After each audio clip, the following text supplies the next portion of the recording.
Hey everyone, it's Ashley. Welcome back to my channel.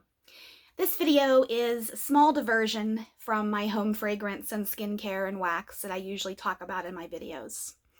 If you are a regular viewer of my channel, you know that I have briefly touched upon me sharing a video about mental health and how home fragrance has helped me so much with my mental health struggles and throughout my life. So when I woke up this morning, I had no idea I was going to do this video, but I just have had an overwhelming feeling today to share this with you guys because, you know, yesterday's events that I don't even need to mention was a big setback for women, and I feel now more than ever women need to be here for each other. And what I'm going to talk about affects women 10 times more than men, at least what some statistics say. So let me tell you why I'm sharing this. I recently got my microblading on my eyebrows done again. I've had microblading done 4 times. And I'm going to scoot this back just a second. So I can't get my face wet. I can't wash my hair like normal. So that's why my hair looks very flat. I did go to have it washed today, and I asked her not to put any product in it because I'm not going to get it washed again until midweek. So that being said, my bald spot is visible. That might not look like much to you guys, but I suffer from a mental health disorder called Trichotillomania, and it is classified as an obsessive compulsive disorder and a body dysmorphic disorder. And what that means is I have an overwhelming urge to pull my hair out. And this has been talked about in Hollywood some, Amy Schumer, Olivia Munn, just to name a few women that suffer from this. But of course, they have all the treatment resources and money to get into the best facilities to treat this. But I have lived with this I just turned 38, so I've lived with this for let's see, how many years? 29 years. I was 9 when I had this. And I'm going to show you my bald spot. And I'm going to cry also because this is somewhat therapeutic for me to let this out, because I have hid this for almost 30 years. My parents know about it, but I'm sure my dad has forgotten, because my dad is of the generation and really, as a parent, doesn't understand anxiety, depression, trauma, all these things that I have. I'm not going to unpack all of my mental health issues in this video, but I want to share this one because it's the one that has disfigured me the most. So I'm trying to compose myself. My parents had a bad marriage, and I was almost 16 when my mom and I left my dad. And up until that point, there was a lot of dysfunction, tons of dysfunction, and I'm an only child, so I've been carrying the weight, the burden, however you want to carry it, however you want to categorize it. I've been carrying it with me alone. And I've been going to therapy on and off since I was 17. And I've made leaps and bounds, and therapy has saved my life in terms of helping my anxiety. And I know I look like a mess now because I am a mess, but this is cleansing. This is really helping me to talk about this. And you might ask me, Ashley, why are you making this on your YouTube channel? Because I strongly feel that trichotillomania is not talked about at all. And I know that a lot of people suffer from it. In fact, I've only encountered 2 other people in the world in my life that I have it. One girl was a friend of a roommate in college, and hers affected the whole head, which most of the time it affects the whole head. It's usually the scalp, the eyebrows, and the eyelashes, which were my favorite targets. Some people pull their arm hair, leg hair, pubic hair, whatever you want to call it, mustache. Some men pull their beards. It's just depends on what the old brain is telling you to do. So I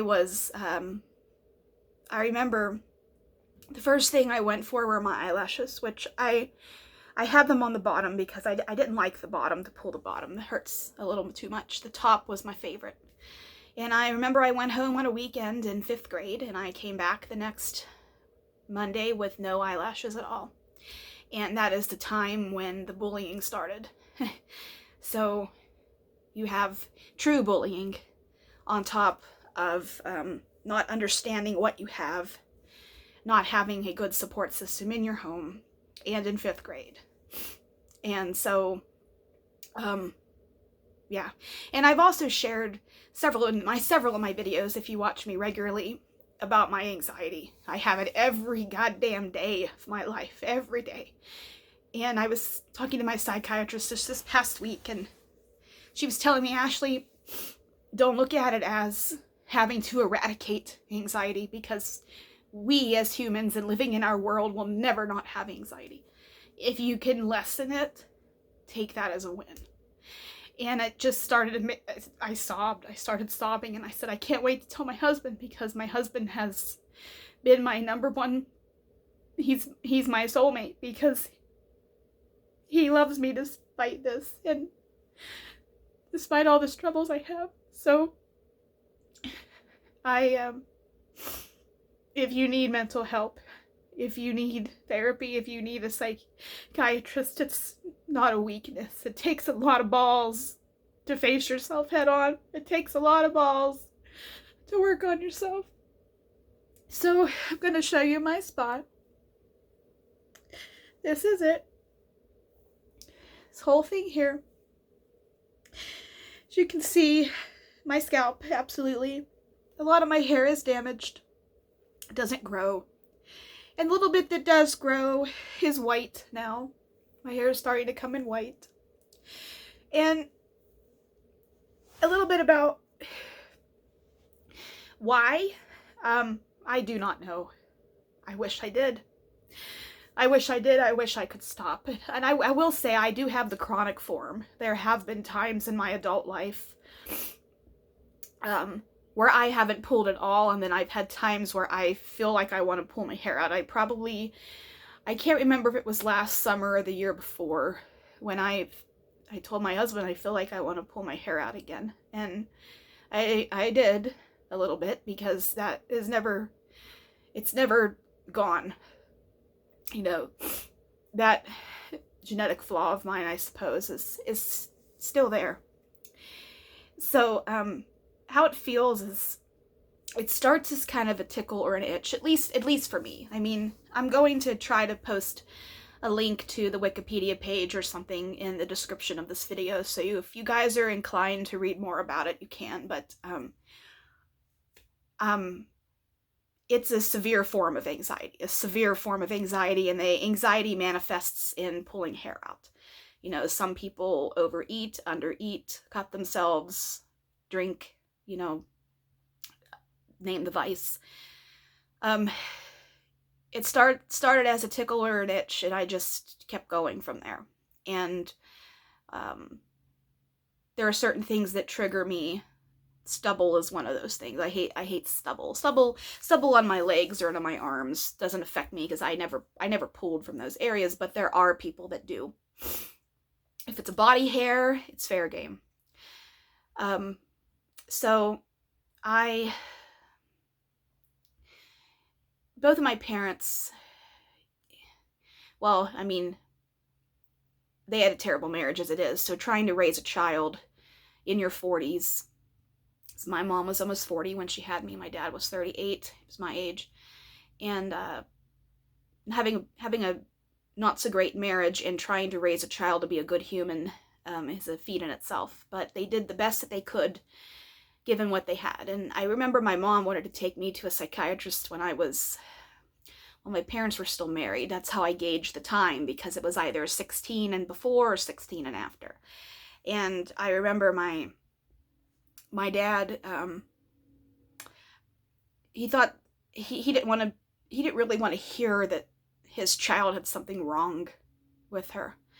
And I have some other things which I might share in another video, but like I said, I'm not going to unload everything today.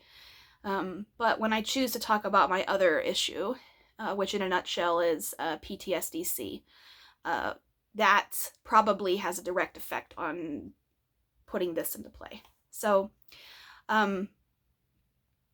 if any of you watching my channel struggle from this, please reach out to me in a personal manner. You don't have to do it publicly.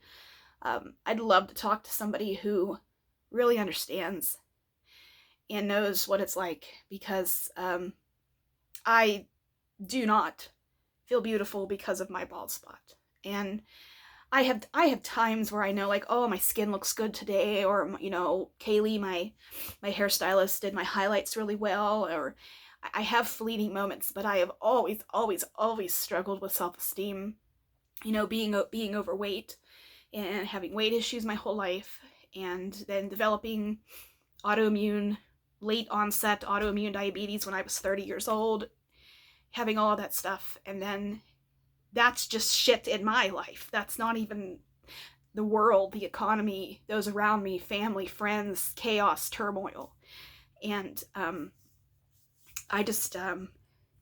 want to thank all of you for supporting my channel up until now. I started in November, like I said, so I know I'm just new into the wax world, but I know I've kind of had a slight decline in the videos lately, but I've just been doing a lot of self-reflection, discovery, talking about religions with my husband, and astronomy, the world, evolution, different things. And Poppy's right here, if you want to see her. This is my baby. And she has a boo-boo on her forehead, which I've talked about in many videos, but this is my baby girl. This is my baby. She saved me in so many ways recently. So that's Poppy. And so I just want to thank you all, and how home fragrance, I know I got off on a tangent, but it was very important. Even my psychiatrist recommended I do this because it might help me embrace and love myself even more. It took me a long time to love myself. And when I learned to do that and allowed myself to do that, the world became a better place and an easier place to navigate and live in. And if any of these words are resonating with any of you, like I said, I'd love to talk. And I have always, Poppy took my hairband. She has about 50, 60 hairbands around this house, and Marty and I don't know where any of them are. If you have a cat, you know they love to put shit under things. So, Poppy, honey. Well, I have more. I was talking to my mom recently, and I was telling her, you know, I shopped the semi-annual sale at Bath & Body Works. Of course, I wasn't gonna pass that up. It's my favorite sale of the year. And she reminded me about how I was obsessed with crayons and the smell of crayons, especially when I was a child. I loved crayons.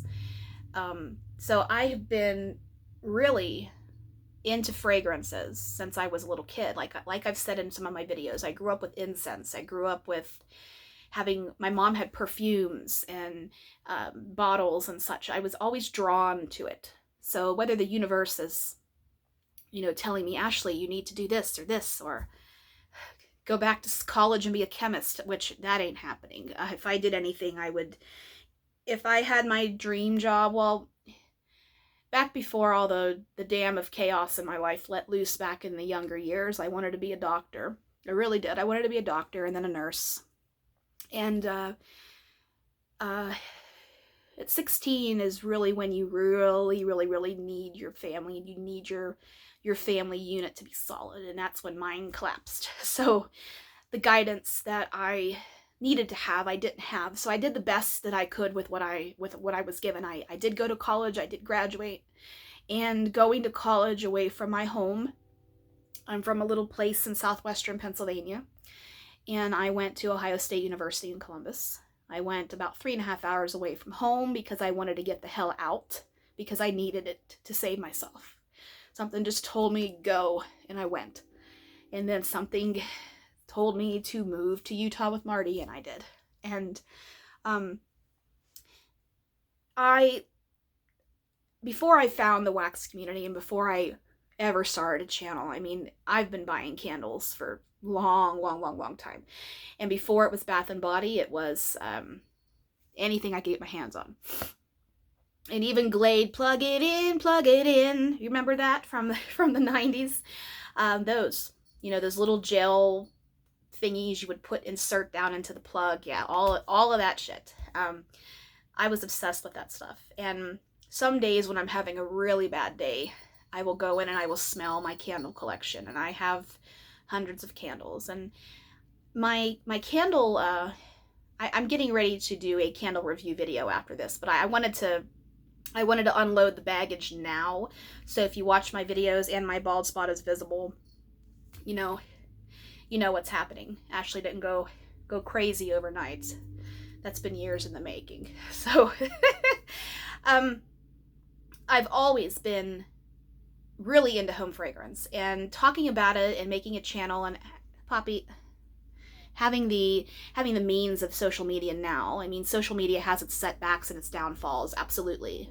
And the train's gonna go by, so I'll wrap this up here.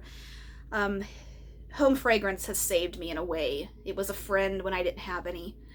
And it was that change of aura in a room. It was a little bit of setting the tone kind of a thing, and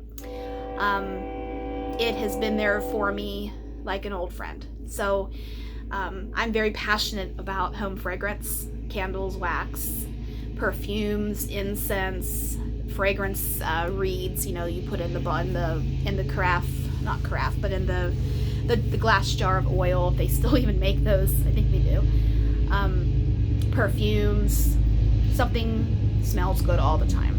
And my husband, who, like I said, has been a coach and a soulmate and a team player there when I need him.